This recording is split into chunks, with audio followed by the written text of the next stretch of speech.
So, Alessandra, welcome. You are making quite a splash. A lot of fans have followed you. They watched Melody Grand Prix and they've been watching you prepare for Eurovision. Are you enjoying yourself? Oh yeah, I'm enjoying myself.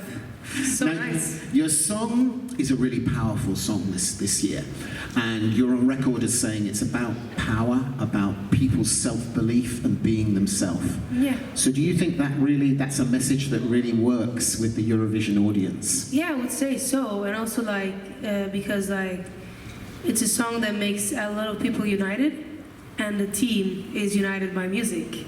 So I think it's a great song for Eurovision, and not only, in general, yeah.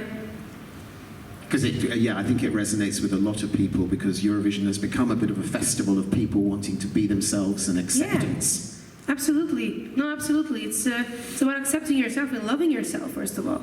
And I think Eurovision helps a lot to just be yourself, and that's wonderful. And do you think you're half Italian, half Norwegian? Yeah? Yeah, I'm Italian and Norwegian. Yes, so do you think that kind of helps, that you're a kind of embodiment of transnational, the Eurovision spirit of coming from two different musical cultures, quite strong musical cultures as well? Yeah, I would say that life in general always makes you be who you are.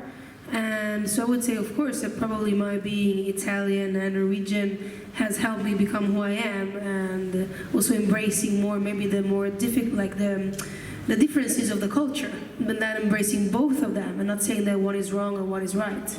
And do you feel completely half and half, or is... I don't feel half and half. No, you feel both? I feel both, so I usually correct people that say half and half, because I feel first of all, I think we come from the world in general. I think we all are a part of the world, and I think that's the basics.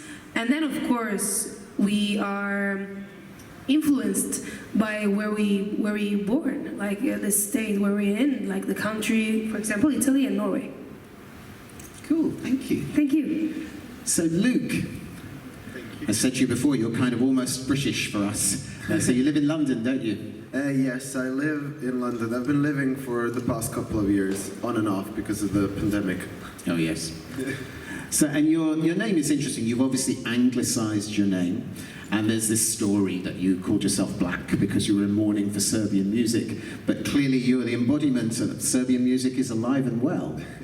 Well, thank you for that. Yeah, it was a stage name, actually my MySpace name, that I concocted when we have this thing, what we do when, somebody passes away, and we wear black for 40 days. So in my mind, when I was a teenager, I was like, oh, everything is terrible, the music is terrible, there's no future. I've been quite dramatic, and it was 15 years ago, and then I wore black colors for 40 days, and in those 40 days I started having bursts of inspiration that I didn't have before, so I wanted to pay respect to the color, and then I started wearing it for a bit longer, and now I'm stuck with the name. And is sadness for you, is that an emotion that's as strong as joy in inspiring music? I think sadness is definitely one of the strongest inspirations. I don't really think I have a song, I'm So Happy, which is something that I plan to release later, but that song is actually quite satirical in a way where, it uses a happy melody, but it comes from deeper sadness, I guess. I would be lying if I said that I was inspired throughout my career by happiness at all. I don't know. No, I can't think of a song. Oh, it's interesting. And you've chosen this year to sing the song partly in English and partly in Serbian. That was a conscious decision, and what led you to that decision? I wanted to do both of the languages because they're deeply personal to me, and the song starts out addressing some global problems, and it uses video game slang, so there's no Serbian equivalent, but also, English being kind of widely spoken around the world. I wanted to address the global problems there, and then problems that I have inside my world were in Serbian, and you know, the inner thoughts and demons that I wanted to beat on stage as well. So that was the decision. I wanted to, you know, pay respects to my inner thoughts in Serbian and address global problems in English. Cool, thank you.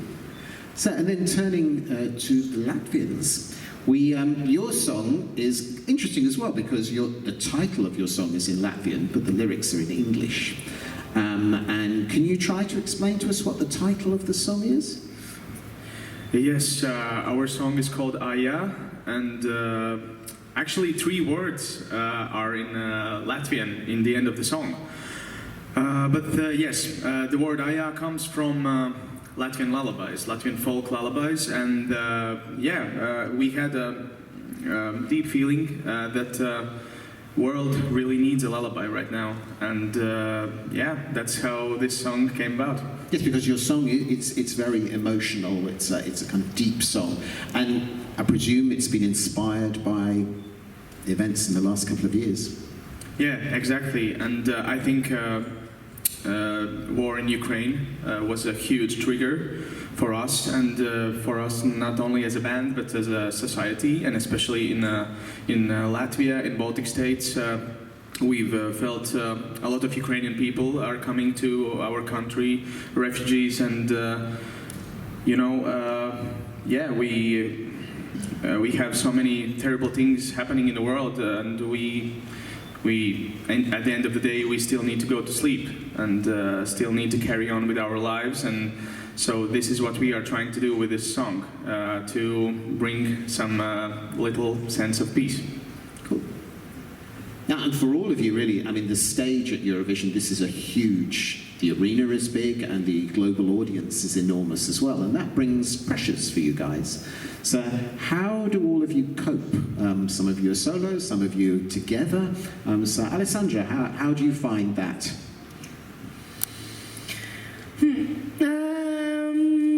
I don't find it pressure, but that's like personal for me, I don't know.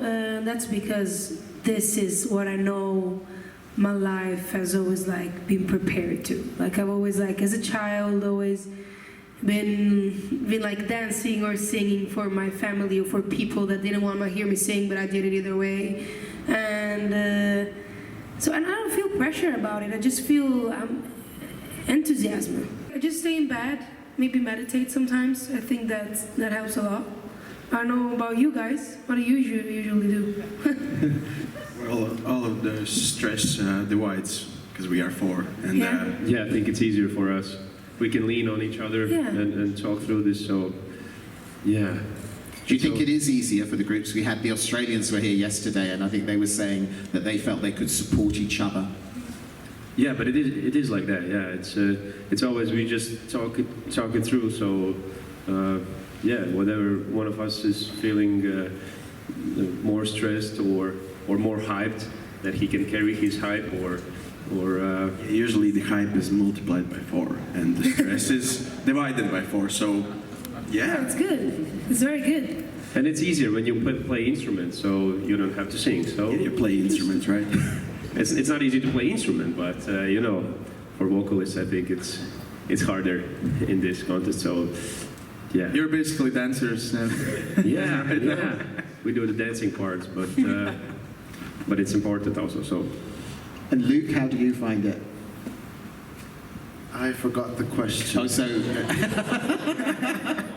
how are you finding being on such a large stage with such a big audience? Does it bring pressures, and how do you deal with those pressures? It's my first time performing on the stage as big as this.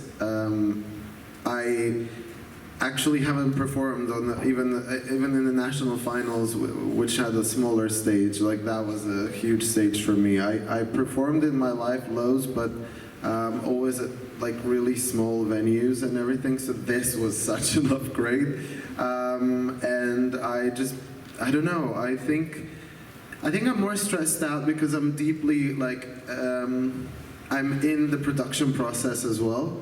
And in the, dirty work as well, making things happen. So everything that's going on. It's not just the performance, it's like, oh, the clothes, the stage design, the lights, the direction, everything is kind of like making my mind stress out. And I don't know how I unwind. I regenerate by sleeping. So basically, yeah, that's it. Cool.